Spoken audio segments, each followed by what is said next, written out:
101 से डिलीवरी करा रहा हूँ। उसमें क्या है कि जो भी मेरा 40% तक का आरटीओ जा रहा है, उसको पहली बात तो कैसे कम करूँ, और मैं कस्टमर लोगों से मैं कांटेक्ट अच्छी तरह से कर नहीं पाता हूँ। देखो मैं बता रहा हूँ, कैसे कस्टमर सपोर्ट प्रोवाइड करना तो बहुत ही इंपॉर्टेंट है, स्पेशली इन इंडियन ई-कॉम, क्योंकि आपको पैसे बाद में मिलने वाले हैं, आपको पता है। तो इस केस में क्या करो, जैसे कि जितनी भी क्वेरीज आ रही है ना आपकी, मैं एक शीट बनाता हूँ, उसमें क्या करता हूँ मैं, जितनी भी कॉल्स आती है, जितनी भी व्हाट्सएप क्वेरीज होती है, जितनी भी इंस्टाग्राम क्वेरीज होती है, जितनी भी फेसबुक क्वेरीज होती है, जितनी भी मेरे बिजनेस ईमेल पे आती है, जो मेरा मतलब website.com वाला होता है, और जितनी मुझे फॉर्म्स में सबमिशन होते हैं, मैं सबका रिप्लाई करता हूँ। अगर मेरे से कोई बंदा ये भी बोल रहा है ना, मतलब कि भाई ट्रैकिंग मेरे को आई नहीं, भले उनको ट्रैकिंग पहुंच गई हो तो उनको दोबारा ट्रैकिंग भेज दो। ये चीज करो, जितना अच्छा सपोर्ट प्रोवाइड करोगे उतने ज्यादा आपके डिलीवरी के चांसेस बढ़ेंगे। सेकंड चीज आप क्या कर सकते हो, कस्टमर को एंगेज रखो थोड़ा। इनिशियली मैं बोलूंगा आपकी इन रिसोर्सेज में इन्वेस्ट मत करो ज्यादा, मतलब थोड़ा बस ऑटोमेशन लगा सकते हो। अगर शिपरॉकेट यूज कर रहे हो तो उनका व्हाट्सएप ऑटोमेशन आता है, वो यूज कर सकते हो।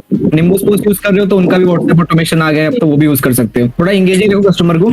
और तीसरी चीज ये करो कि वेरीफाई तो कर ही लोगे आप, गारंटी, क्योंकि अभी लो स्केल पे कर रहे हो तो ऑर्डर्स को वेरीफाई कर ही लोगे, इसलिए उसमें कोई दिक्कत नहीं। बस ये थोड़ी चीजें तो ऑर्डर्स को वेरीफाई करने के लिए फिर कस्टमर्स को कॉल करना पड़ेगा ना? हाँ, कॉल कर लो या फिर व्हाट्सएप पे भी पूछ सकते हो। वैसे व्हाट्सएप पे उतना मतलब मैं बताता सही नहीं होता, काफी सारे कस्टमर रिप्लाई भी नहीं करते। मैं आज ही 5 मैसेज डाल के रखा हूँ, किसी ने भी रिप्लाई नहीं किया, सब सीन करके छोड़ दिए। तो अभी जैसे कि डिलीवर जो नहीं हो रहे प्रोडक्ट, फिर मैं 1 by 1 करके कस्टमर को सारा कॉल करूँ ना? ऐसा शुभम, आप 101 से कर रहे हो, उसकी कोई कोरियर सर्विस यूज कर रहे हो या उसी से प्रोडक्ट डिलीवर करवा रहे हो? नहीं, बस मैं ऑर्डर्स को पंच कर रहा हूँ, बाकी जो सप्लायर वही अपना कर रहा है। नहीं तो वो तो ऑटो उनके सप्लायर है ना खुद के, वो आपने शिप करते हैं ना। रीसेलिंग ऐप होता है, रीसेलिंग ऐप यूज कर रहे हो ना आप। रीसेलिंग ऐप में जो कोरियर सर्विसेज वो यूज करते हैं, वो बहुत मतलब अच्छी सर्विस नहीं है उनकी। अभी वो यूज करते हैं शैडोफैक्स या डिलीवरी, तो उसमें आपका तो आप ये लगा के चलो कि आपको वो आपको इम्प्रूव नहीं कर सकते।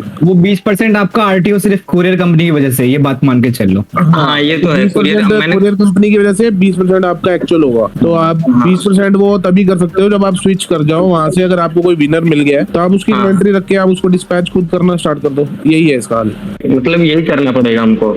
ये जो मॉडल है ना कि शॉप 101 और जो भी आप ड्रॉप शिपिंग मॉडल कर रहे हो ना, वो बेसिकली आपने जैसे हम पहले भी डिस्कस किए थे, एक टेस्ट स्टोर आपका रहेगा जिसके ऊपर आप सारी टेस्टिंग करोगे अपनी, और फिर उसका जो विनिंग आइटम्स होंगे उनको लेके आप अलग स्टोर के ऊपर अलग ब्रांडिंग करके अलग से बेचोगे। वो भी एक इंटरेस्टिंग सोल्यूशन बन के आ जाता है। तो मुझे सर स्विच करना ही पड़ेगा। तो अभी आपको ना शुभम क्या हो रहा है ना कि अभी आपको एक्चुअल आरटीओ भी नहीं पता चल रही है। अभी आप 40% कह रहे हो, मे भी हो सकता है कि आपकी 10% ही आरटीओ, वो बाकी आरटीओ जो है वो कोरियर कंपनी की वजह से आ रही हो। जब तक आप सोर्स नहीं ना करोगे प्रोडक्ट और खुद से शिप नहीं करोगे, तब तक आप इसका ये निकाल ही नहीं सकते। आप कैंसिलेशन भी तो होगा, कैंसिलेशन भी होते हैं। हाँ तो वही तो फिर ऐसे कैसे प्रॉफिट बनाओगे आप? वही तो अभी मैं जस्ट स्टार्ट ही किया हूँ बहुत। तो आप फर्स्ट सेशन देखो, उसमें मैंने पूरा बताया कि ड्रॉप शिपिंग एप्स क्यों यूज नहीं करने चाहिए और क्यों यूज करने चाहिए और कब यूज करने चाहिए। मैंने भी एक टाइम पर ड्रॉप शिपिंग ऐप यूज किया है, सच बता रहा हूँ। मेरा आरटीओ 20% के बिलो था मेरे पास, क्योंकि पूरा सिस्टम है अपना, टेक है बहुत तगड़ा, पीछे बैकएंड में जो काम कर रहा है वो मैं अपना पूरा, मतलब मैं वहां पे भी पूरा कंट्रोल कर सकता हूँ अपना। सिर्फ मेरे को ऑर्डर शिपिंग वगैरह का करना है, सारे ट्रैकिंग ऑटोमेशन वगैरह सब है उसमें। तो मैंने वो भी यूज करके देखा, उसमें मेरा आरटीओ 20%, जो मेरे लिए पर्सनली बहुत ज्यादा है, मेरा नॉर्मली कम रहता है काफी। तो वहां से आप मतलब वो कर सकते हो, और उनको ना ही यूज करो तो बेटर है यार, क्यों अपना रेवेन्यू खराब करो। प्रॉफिट भी जा रहा है। मतलब सोचो अगर आपके 10 ऑर्डर है, सिर्फ 10 में से अगर आपका एक ऑर्डर भी चला गया, 500 का प्राइस है प्रोडक्ट का, तो आपके तो 10% नहीं चलेगा ना। हाँ वो तो चलेगा। मेरा एड कॉस्ट जो आ रहा है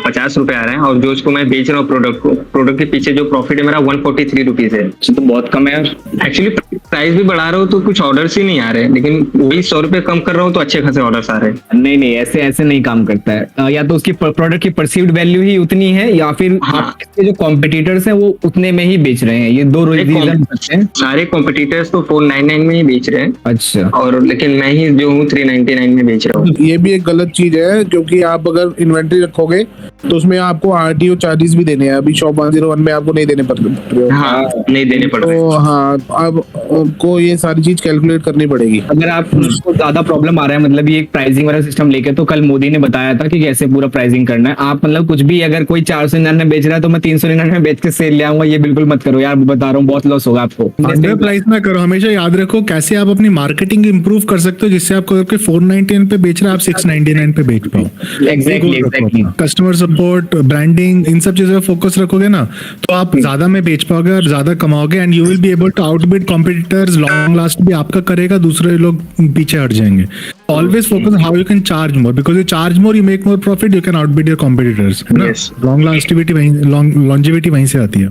What you saw was a small recording from the complete problem solving session that was conducted live inside the Ecom Tower. You can watch the recording of that session as well as dozens and dozens of other sessions that we have conducted and attend future live problem solving sessions where you can ask your questions by joining the Ecom Tower for free. All you need to do is go to flying-start-online.com, sign up for a free Shopify trial, connect your store to Flying Start Online so that you get access to the lobby. From there, you can start attending one problem solving session per week. When you pay your first Shopify bill, you get upgraded to the studio level where you can start attending not just the problem solving sessions, but also live classes and a lot more, including perks, rewards, books, merch, meetups, so much more.